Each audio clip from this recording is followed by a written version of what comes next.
in the heart of a small, snowy village nestled between towering mountains.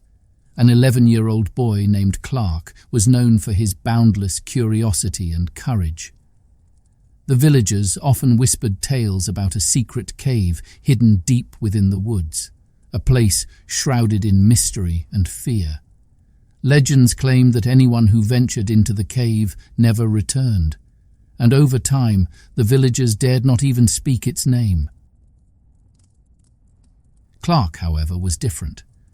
While others feared the unknown, he felt drawn to it. The stories about the secret cave stirred something within him, a mix of wonder and determination. He couldn't help but wonder. What made the cave so terrifying? Was there a hidden truth behind the legends? One frosty morning, Clark sat on a wooden bench outside his family's small cottage, watching the snowflakes drift lazily from the sky. His best friend Owen joined him, carrying a basket of firewood. "Clark," Owen said, glancing nervously toward the forest. "have you heard about old Mr. Barrett? He swears he saw glowing lights near the cave last night." Clark's eyes lit up with excitement and said, That's it. The perfect opportunity to finally find out the truth. Owen dropped the firewood, his face pale. "You're not serious, are you? Nobody who goes near that cave comes back." Clark replied, standing up. But what if the cave isn't what we think? What if the legends are just meant to scare us away from something incredible? Despite Owen's protests, Clark was determined. He packed a small satchel with essentials, a flashlight, a rope, a bottle of water, and a notebook for sketches and notes. He slipped on his warmest coat and boots, ready for the snowy trek into the woods. Owen eventually gave in, handing Clark a small whistle and said, "If you get into trouble, use this. I'll come looking for you." Clark grinned. Thanks, Owen, but I won't need it.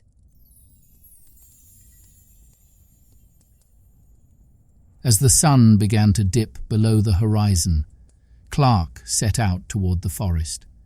The snow crunched beneath his boots, and the towering pine trees seemed to close in around him, their branches heavy with snow. The deeper he ventured, the quieter it became. The usual sounds of chirping birds and rustling leaves were replaced by an eerie stillness. Clark felt a chill run down his spine, but he pressed on, following faint animal tracks that seemed to lead toward a rocky outcrop. After an hour of trekking, Clark finally arrived at the entrance to the cave. It was as the villagers described, dark, foreboding, and seemingly alive with an unspoken menace. Strange, shimmering lights flickered faintly from deep within, beckoning him closer. Standing at the mouth of the cave, Clark hesitated for a moment.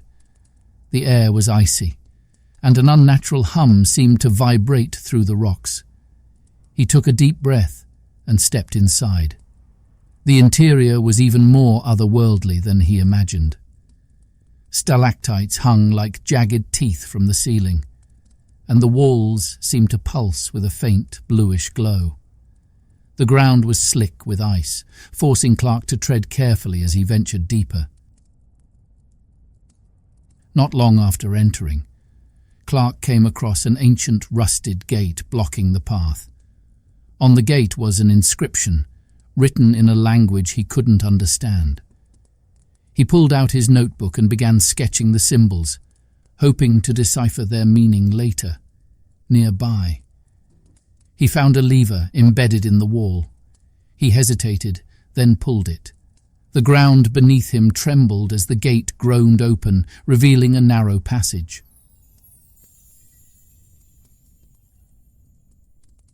The passage led to a vast chamber, its walls lined with strange carvings of creatures Clark had never seen before. The glowing lights were brighter here, emanating from clusters of crystals embedded in the floor, as Clark explored. He noticed footprints in the thin layer of dust, human footprints. His heart raced. Could someone else have come here recently? Were they still here? Suddenly, a low growl echoed through the chamber. Clark froze, gripping his flashlight tightly. From the shadows emerged a pair of glowing eyes, followed by the sleek, dark form of a wolf-like creature.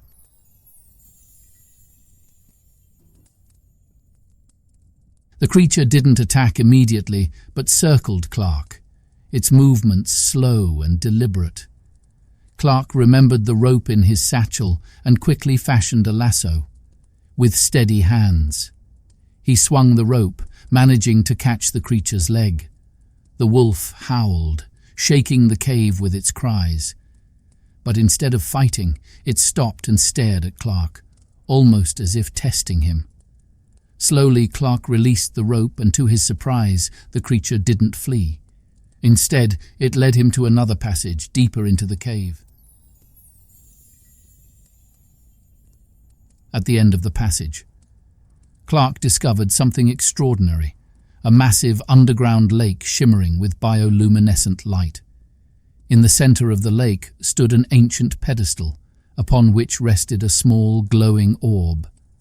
The wolf-like creature watched Clark intently, as if guarding the orb. Clark approached cautiously, the orb's light reflecting in his wide eyes. Just as he reached out to touch it, the ground beneath him began to shake violently.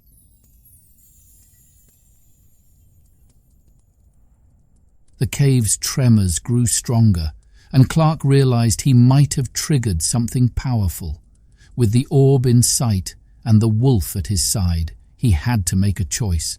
Take the orb and risk unleashing its unknown power, or leave it and return to the village empty-handed. As the cave trembled beneath his feet, Clark hesitated, his hand hovering above the glowing orb. The bioluminescent lake rippled violently, and the wolf-like creature let out a low growl. It wasn't threatening. Rather, it seemed like a warning. Clark whispered to himself, I need to know the truth. Carefully, he reached out and touched the orb. Instantly, the cave went silent. The trembling stopped, and the light from the orb pulsed rhythmically, casting shadows of intricate carvings on the cavern walls. These carvings told a story, images of explorers, villagers, and the wolf-like guardians of the cave.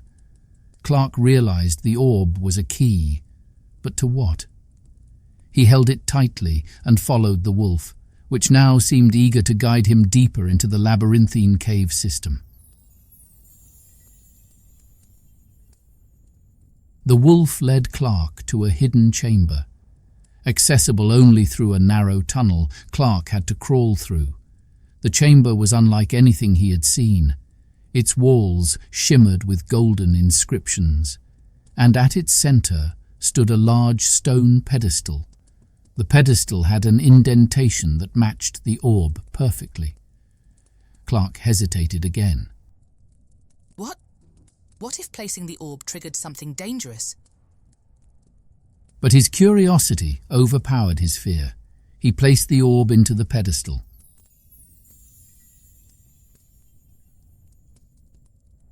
As the orb settled into place, the entire cave lit up in a dazzling display of colors. The carvings on the walls came to life, shifting and moving like a living storybook.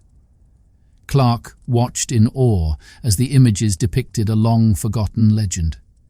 The cave was once a sanctuary, guarded by the wolf-like creatures for a village that thrived centuries ago. But when greed overtook the hearts of the villagers, they sought to harness the orb's power for their own gain. This disrupted the balance of the cave, causing it to collapse and trapping the villagers inside forever. The few who escaped spread the tale, warning others never to enter.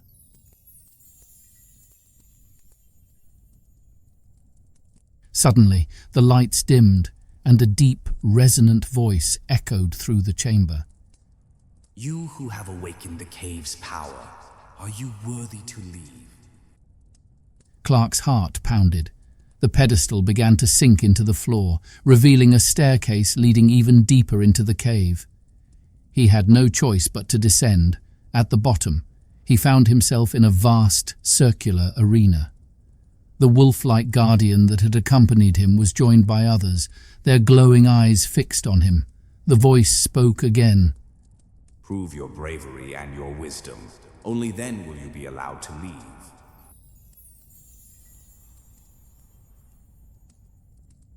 The wolves disappeared, and the arena transformed into a maze of towering stone walls.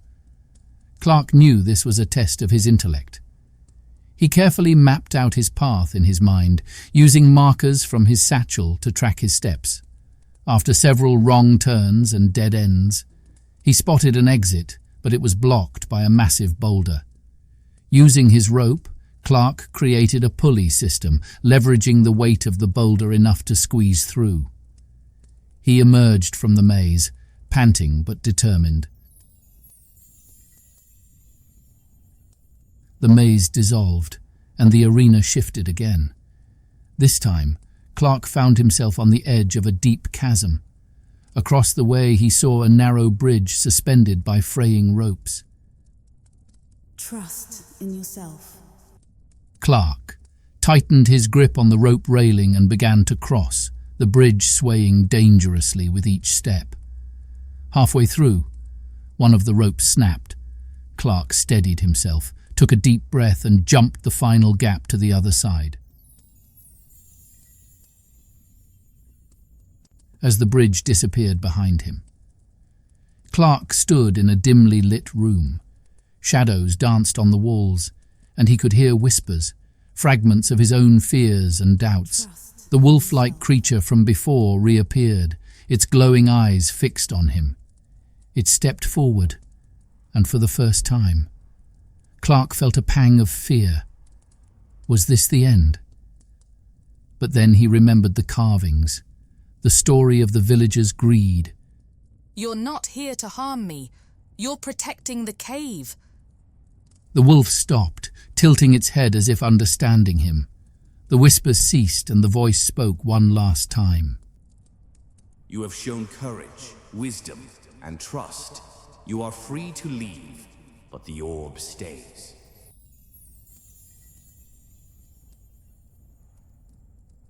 The wolf guided Clark back to the entrance of the cave.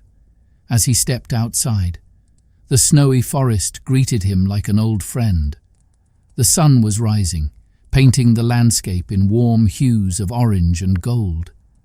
Owen was waiting for him, his face pale with worry. Clark, you're alive! Clark nodded, holding up his notebook, filled with sketches and notes, and said, You won't believe what I found. Back in the village, Clark shared his story with the elders. Though skeptical at first, they couldn't deny the detailed drawings and the bravery it must have taken to uncover the truth. The villagers decided to honor Clark's discovery by protecting the cave and teaching future generations about the dangers of greed and the importance of courage. Clark, however, knew this was only the beginning of his adventures.